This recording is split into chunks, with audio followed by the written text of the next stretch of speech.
sometimes you do come quick on the predictions, but Raydish and Java are now fighting to get into the top 3. Java again sticking with the Hattori, a surprise for the Java fans out there. But it is a good surprise. Solid spear play, solid sword play. Of course, we knew the sword play was going to be solid, but I'm really surprised by his spear today. It seems like he's doing all of the things that a very seasoned spear player should. He has some solid follow-ups off of that sidelight. He's changing it up. He's using all of the good things that the weapon has. He's minimizing the sort of missing pieces that the weapon has, just like any weapon out there. But spear, he's able to get around that, make the weapon look so strong and so effective in his hands. Yeah, and it's impressive because, like, obviously, when you're going from Bodvar to Hattori, you've got the carryover of the sword, but he's not leaning on the sword and the spear is just there. It's really been the spear play from Java that's been the standout thing from his Hattori play. Yeah, I'm glad you mentioned possibly leaning on the sword because that's what a lot of Bodvar players do. It's most of the damage is built up with their sword. Time to KO, swap over to the hammer. So you thought that maybe that's the way Java is going to play Hattori as well. Do most of the damage on the sword and swap over to the spear for anything else. But really, spear play is shining so brightly. Even on Apocalypse with, it seems like the world ending behind them. Oh, Raydish's first stock is going to be ending right in front of us, and Java is going to go up early in this one. Yo, but Raydish did do some great damage, had the orb plays, has the downlight recovery on luck, and he gets his pick of weapon. He's already priming that. Yeah, he's going to throw away those gauntlets for the orb to try to get some damage built up on the second stock of Java. There's a weapon spawn coming in. Sword for Java. Nice spot dodge into the gravity cancel. D-light recovery between these two players here on Apocalypse. Is there much history between these two? I'm actually not sure. There might be a fair bit. Let me look at that. Okay, there actually is quite a bit in terms of all events, community, and official. It's heavily favoring Java, not the biggest surprise there. Overall, it is a 6-2 career matchup between Java and Raydish, favoring Java. In official tournaments, it's actually 1-0 favoring Raydish. Oh, okay. Well, considering this is official, maybe things looking good for Raydish. I was going to say there's a hope, there's a chance, but obviously there's more than that going for Raydish. But Java comes in, gets that gravity cancel downlight for the punish, and he has gotten a big lead over Raydish. Coming in here for the edge guard, Raydish at the weapon disadvantage. There is a weapon spawn. He goes over to it. Java was doing a great job covering it, but Raydish was able to dodge through the side air and actually pick up the weapon spawn. Yeah, Java, he's just hit big. Oh!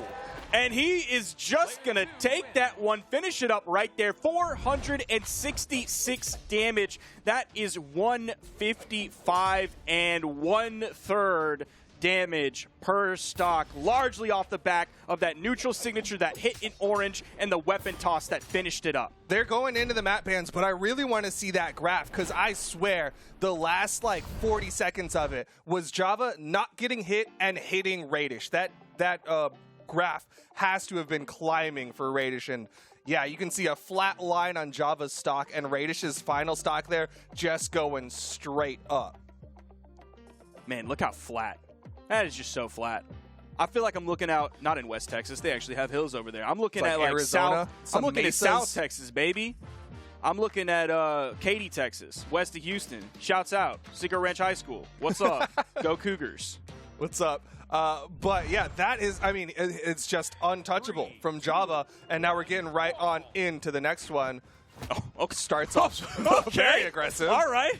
Java feeling really good, apparently, after that last victory. The last time they met in an official tournament was Autumn Championship 2021, and Java might be a little angry, holding on to that anger, letting it build, because he got 2-0'd in that tournament. That was pretty early on, too.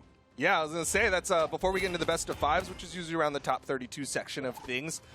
Java, of course, now gets a little bit more opportunities here against Raydish, but Raydish also has 3 opportunities at least to try to get this out over Java. Java taking a lot of damage here from Raydish's orb. Raydish went actually down into the elimination side of the bracket pretty early as well. It was 3-0 against Experience in winners round 1, so that was 2 sets before top 8 went down, and then had to fight several players. Fought Vocal, fought Wubs, fought Meg D as well before getting into the top 8. And now Java piecing up Raydish. That's going to do it. The side air that deep into the push-off column, that close to the blast zone. Right when Raydish turned red, we're going to see, again, some solid KO efficiency right there. You saw him go for the D-Light gravity cancel neutral heavy. We mentioned this yesterday in South America because they hit it more than like any other region. There you see perfect example of where it can be a little bit tight to pick it up. Yeah, definitely not going to hit every single time you throw it out, but Raydish hitting Java right now. Java back to the spear, man. That spear was the highlight of that final stock, or of that first stock, where he got that that read into the gravity cancel downline side air. Oh man, offstage opportunity. Raydish did throw away the gauntlet, so he can't really keep the pressure going. And Java gets back up onto the stage. Great dodge through that D-Light from Raydish that came out. That could have pushed Java a little bit into the offstage. Java was able to punish that one, but he's going to eat the Spirit Bomb. Oh man, that's going to be one I want to see slow-mo, because it looked like he avoided the hitbox of the recovery from Java by going up into that down signature before throwing that one down onto Java's head. Back to the gauntlets. Java with the sword needs more damage before we can think about the KO. We haven't seen too much sidelight action from Raydish, not too much downlight action either. It's mostly been like single aerial hits, like a side air, maybe a neutral air, but beyond that, not too much gauntlet play coming out from Raydish. It's been a lot of that orb. Java retreating over to the wall, something that Java has done so well today. Ooh, the that dodge. We might see him continue. Oh, okay, double recovery, almost taken off the top, almost evening up the stocks. This could be dangerous. Okay. You saw these sweat beads come out from Java. He was very fortunate that he was close enough to that wall that he could drift over and get that wall touch, because otherwise he might have just fallen there. Does get the side air, didn't take too much damage. Opportunity here for Java to take another one.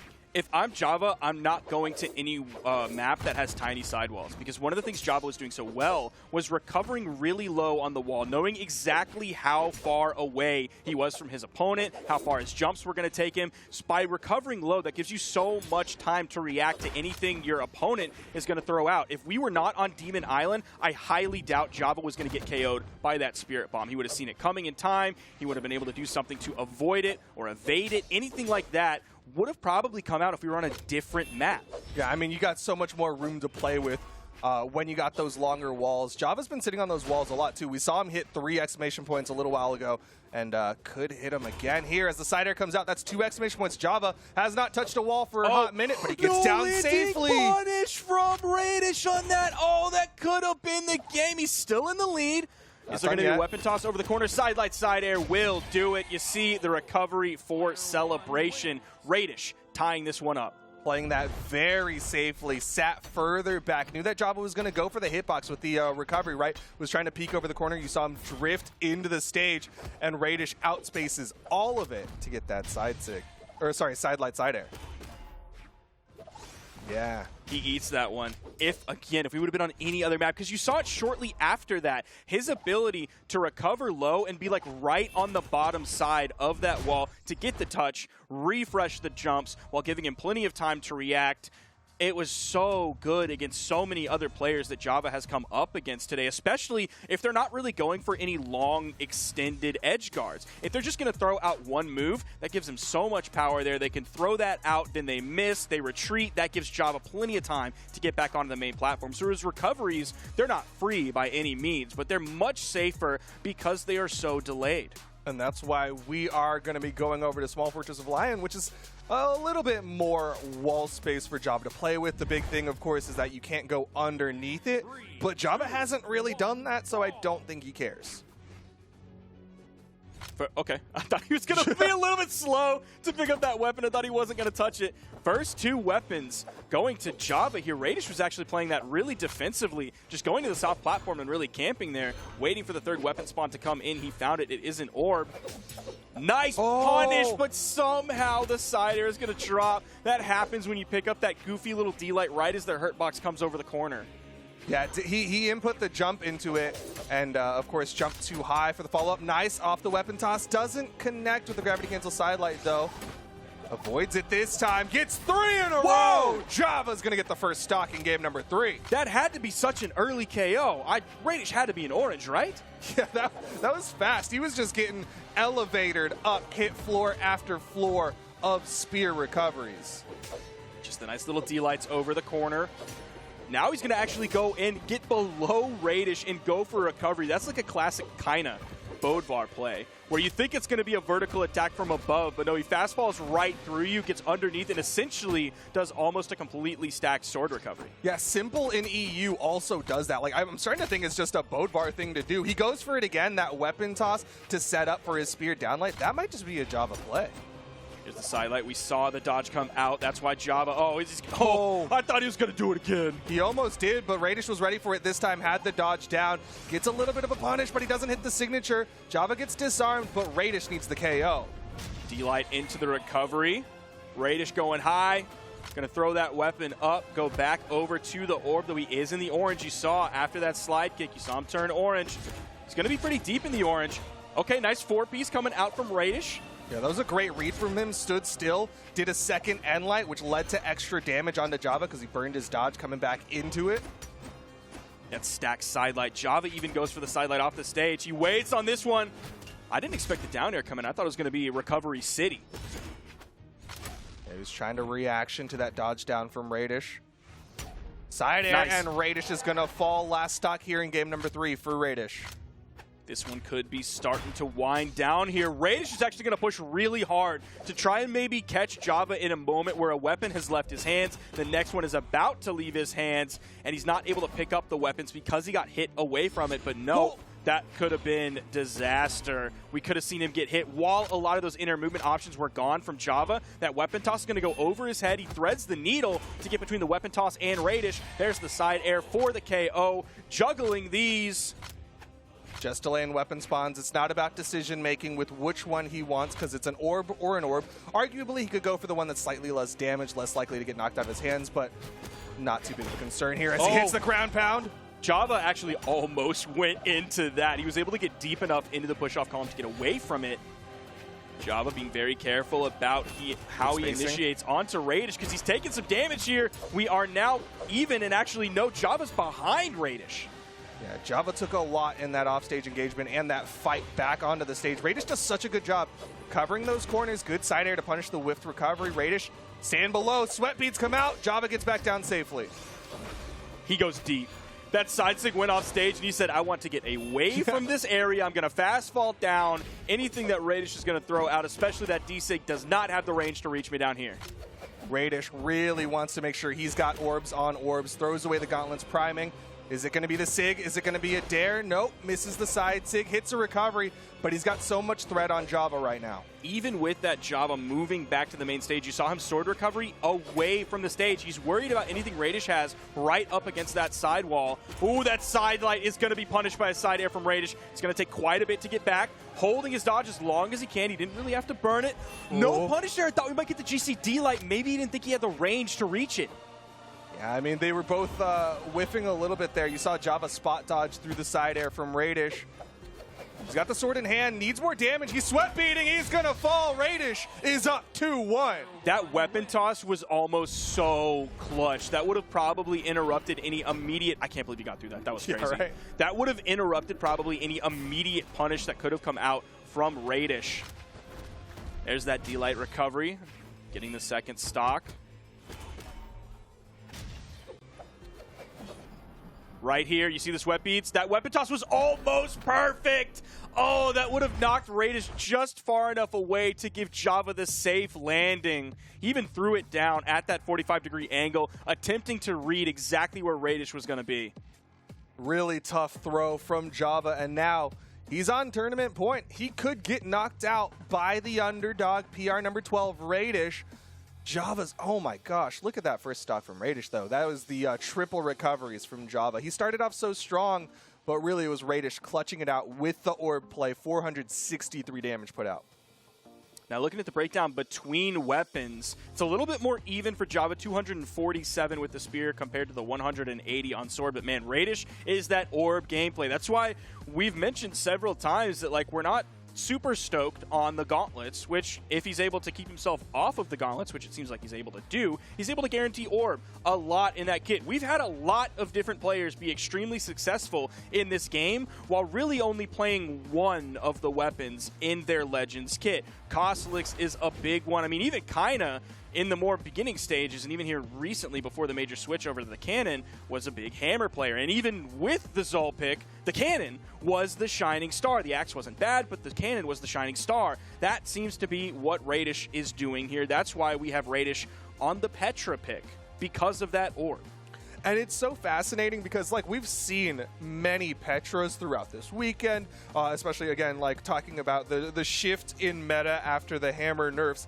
And yet, most of the Petras, the conversation has been around gauntlets. Yep. That's been the big thing. We talk about the Wushang gauntlets, we talk about the cross gauntlets, we talk about the gauntlets, but Raydish is like, I don't even care about that weapon. I want orb, and the orb is looking really good. Java was thinking long and hard about how to respond to that. That's one of the reasons why we're sitting here talking so long, but he's finally locked in. We're going to get right on into game number 4.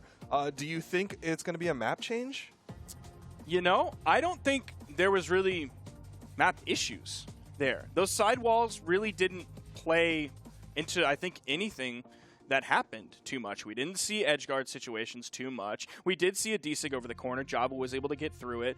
I don't think anything would have changed if we would have been on a map with larger sidewalls. Even that soft platform, other than like the very beginning when Raydish retreated to it as Java pushed in, other than that, that soft platform didn't come into play too much. And we can see that based on the stages that they're banning right now. Small Fortress of Lions is still in there. Miami Dome is in there, and Small Enigma is in there. Maps with several soft platforms. But we're actually going back into the map striking because maybe some minds have been changed. Small Brawlhalla taken off the board. No soft platforms. Get them out of here. Okay. He's going to ban Small Fortress. I expect him to want platforms. His Spear Realm, his Small Enigmas were both looking really good, but it looks like he's keeping Apocalypse on the board, and I got to believe it's going to be Apocalypse, yep, for game number 4 against Raydish. We're still going to have long enough sidewalls, especially if you're Java and really have such a mastery over, I want to recover on like this bottom half of the wall. I'm going to make sure my hurt box never goes above that area until I'm actually ready to do it. I'm not going to Blaster's recovery and end up riding up that wall, peeking over the corner and getting punished with a D-Light. That's still one of the things that I'm just so surprised that Java is able to do. He's able to do it consistently, and not a lot of other people behave that way on the edge. Well, here we go into game number 4. Java forced to use the sword for a little bit. Raydish already on his comfort weapon of the orb, and he's again keeping Java to the outside. Backs up a little bit as Java swaps over to the spear, doesn't hit the downlight.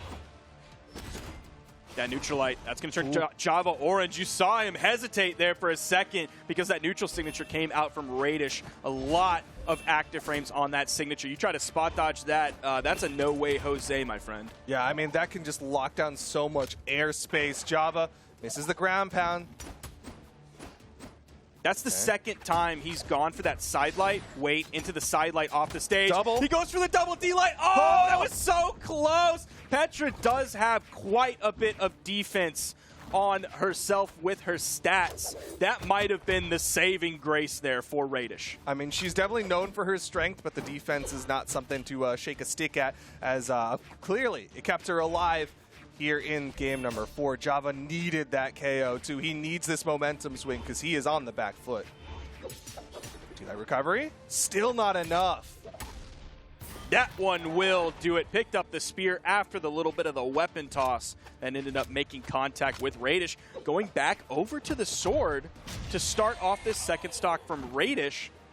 Now he is going to spawn back in. That means his next weapon pickup is going to be a spear. Dude, I got to give so much credit to Raydish for equalizing stocks so quickly. It happened in game 1, game 2, and game 4, where like he loses his stock first, but has enough damage on Java that he just comes in, downlight recovery, immediately equalized.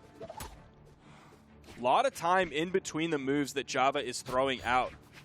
He's being very careful how he chooses to move in. There's that side light. This time he goes for the jump nair rather than the side light off the stage. I don't know if that's a right side versus left side thing or just trying to shake things up a little bit. Trying to mix up those reads a little bit. Neutral light, nair. A little bit more gauntlet play coming out from Raydish. Doesn't want the orb to get too stale or too obvious against Java as he goes down, gets that recovery on the dodge up from Java. Getting a little bit more damage put out. Just kind of trading hit for hit. Back and forth between these two players. Tries to go for a little bit something cheeky there with the GC neutral signature. Java did find a single hit for the punish. Okay. Raydish finding the recovery. That at least sent Java off screen. Raydish with a nice lead here. He jumps over the end sig. Raydish in great position to get a massive lead here. Throws out the sig just to keep Java on that outside wall. Long enough wall here. He gets back up safely. Okay, he picked up that side air as well. Hit the first one off of the bounce from the down air. Found the second swipe of the second side air. He's evening up this damage. D-Light side air. Weapon toss. Has to stick out. Didn't get the KO. Oh! And sig. Wait. And the weapon toss just in case. Java going to go up here in game number 4. What a classic Hattori edgeguard. Yeah. I feel like since Good old gravity N-sig. cancels were put into the game, people were doing that edgeguard right there, where they face towards the stage, GC Insig right towards the top. Raydish would have had to been like probably picture perfect to avoid that, or maybe not even. Maybe Java hit it low enough where it covered the top side of the wall, it covered the bottom side of the wall, so there was virtually no way to avoid that because of all of the things that Raydish had to burn to get back. But at the same time, like, it's been a hot minute since we've seen too many Hattoris in competitive play, so we haven't seen them really going for it. That Raydish might be keeping that in his mind. Java at the weapon disadvantage, he's just going to run away. You saw that weapon spawn, and that's the only reason he moved toward Raydish. He went straight for it and got hard punished for it as well. Raydish is getting hits onto Java. Nice double end light. Needs a lot more than that, though. Doesn't get the read, gets a recovery, doesn't go for more. Setting up for the edge guard. Oh, he Swippies! side air towards the stage! Java had to avoid the side air towards the stage by moving away, which meant he couldn't get back to touch the wall to reset his jumps. Raydish moves on, knocking out Java from the tournament 3-1 in the elimination semifinals. Another upset as Raydish overcomes the higher seed. But you did There's the point dodge. out, yeah, the bait, honestly, the sider keeping him out. You did point out that when it comes to official Brawlhalla tournaments, Raydish was 1-0 over Java. That has now become 2-0 in official Brawlhalla tournaments. Raydish beats Java. That's canon now. Yeah. It happened in 2021. It happened in 2022. Look how tall those graphs